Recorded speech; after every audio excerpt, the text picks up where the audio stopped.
Irmãos e irmãs, que hoje juntos nos encontramos no dia do Senhor, no domingo, Dominus.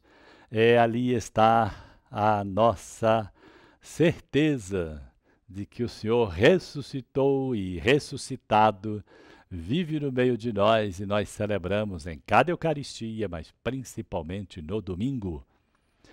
E nesse domingo é o segundo da Quaresma, que estamos a caminho da Páscoa do Senhor.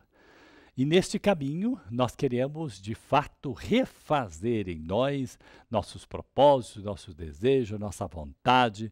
Nós queremos ser diferentes, não para ser diferentes, nós queremos ser diferentes para poder ser seguidores, discípulos, discípulas de Jesus, cada vez mais seguindo a radicalidade do Evangelho.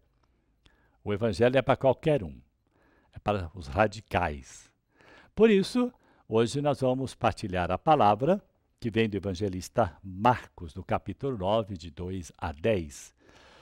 Jesus tomou consigo Pedro, Tiago e João e os levantou para um lugar à parte, sobre uma alta montanha, e transfigurou-se diante dele. Suas roupas ficaram brilhantes e tão brancas como nenhuma lavadeira sobre a terra poderia alvejar. Apareceram-lhe Elias e Moisés e estavam conversando com Jesus. Então Pedro tomou a palavra e disse a Jesus: Mestre, é bom ficarmos aqui. Vamos fazer 3 tendas, uma para ti, outra para Moisés e outra para Elias. E Pedro não sabia o que dizer, pois estavam todos com muito medo. Então desceu uma nuvem e os encobriu com sua sombra, e da nuvem saiu uma voz: Este é meu filho amado, escutai o que ele diz. De repente, olhando em volta, não viram mais ninguém a não ser somente Jesus com eles. Ao descerem da montanha, Jesus ordenou que não contassem a ninguém o que tinham visto até que o Filho do Homem tivesse ressuscitado dos mortos. Eles observaram essa ordem, mas comentavam entre si: o que queria dizer ressuscitar dos mortos? Esta é palavra de salvação. Glória a vós, Senhor. Meus irmãos e irmãs, a transfiguração que nós acabamos de ouvir neste texto de Marcos, no capítulo 9, versículos de 2 a 10, é uma experiência de contemplação do paraíso, da eternidade, que esses 3 discípulos têm a graça de fazer. Pedro, Tiago e João participam de uma visão beatífica única e irrepetível, onde eles contemplam a glória de Deus numa luz tão forte, tão brilhante, que nenhuma lavadeira pudesse alvejar, de tal maneira que estavam até com medo. Contemplar a glória de Deus, contemplar a glória para a qual nós fomos criados, dá medo. Dá medo, porque é uma experiência única, diferente de tudo aquilo que nós vivemos, que nenhum contemplou. Por isso que este momento forte de medo, eles também são chamados a entrar na nuvem, ou a nuvem entra neles, que eles foram tomados, diz o Evangelho, por uma nuvem que os encobriu com sua sombra. Esta nuvem que os encobre é o plano de Deus que desce nesta forma de nuvem para fazê-los experimentar a glória de Deus, porém não ficar contemplando a glória lá no Monte da Transfiguração, mas poder descer na realidade transfigurados, transformados para anunciar uma boa notícia. Por isso, da nuvem saía uma voz dizendo: Este é meu filho amado, escutai o que ele diz. Então, em primeiro lugar, os discípulos são chamados a ouvir a voz do filho amado. Escutai o que ele diz.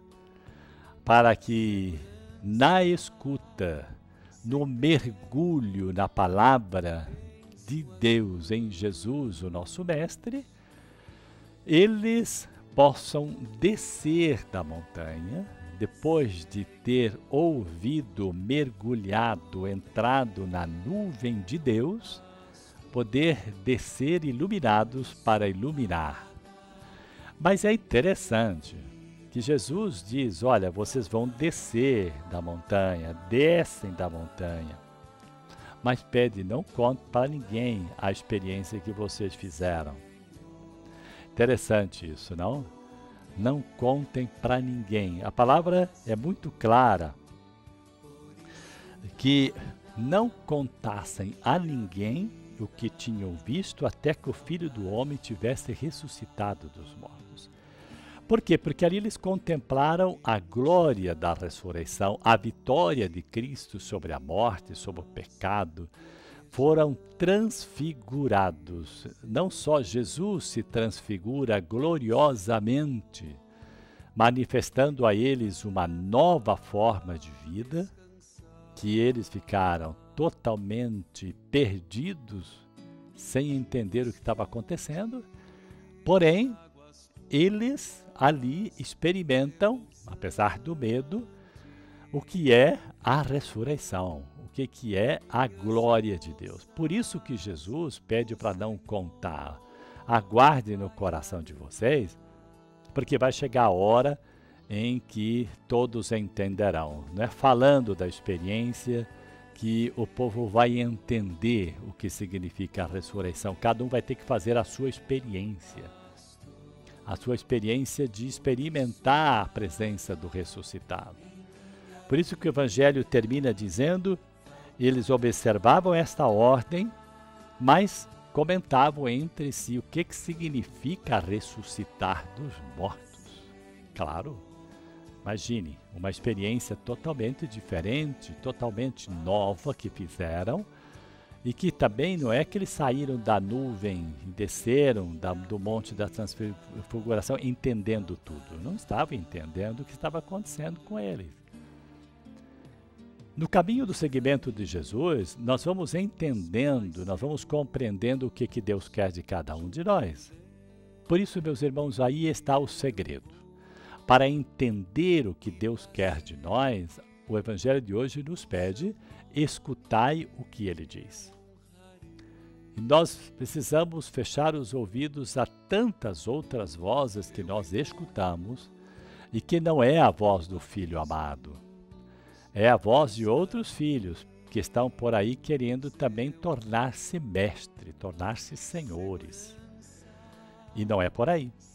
A vida do seguimento de Jesus é outra. Escutar a voz de Deus, escutar a voz do Filho amado é entrar na palavra do Evangelho, mergulhar e fazer da palavra o caminho de uma palavra de vida e de vida eterna. E neste caminho perseverar até o fim. Por isso que nós somos convidados todos os dias a ouvir a palavra de Deus, ouvir com os nossos ouvidos, mas entender com o nosso coração, e que esta palavra do coração perpassa todos os nossos gestos, palavras, nosso comportamento, nossas atitudes sejam transformadas pela palavra de Deus. Por isso, neste segundo domingo da Quaresma, nós queremos de maneira especial repetir e renovar a nossa atenção para a voz do Filho amado, que continua falando, mas que nós preferimos escutar outras vozes e às vezes até mesmo ir atrás de falsas notícias e esquecemos da boa notícia que é a palavra de Deus. Que Deus te abençoe e proteja, em nome do Pai, do Filho e do Espírito Santo. Amém.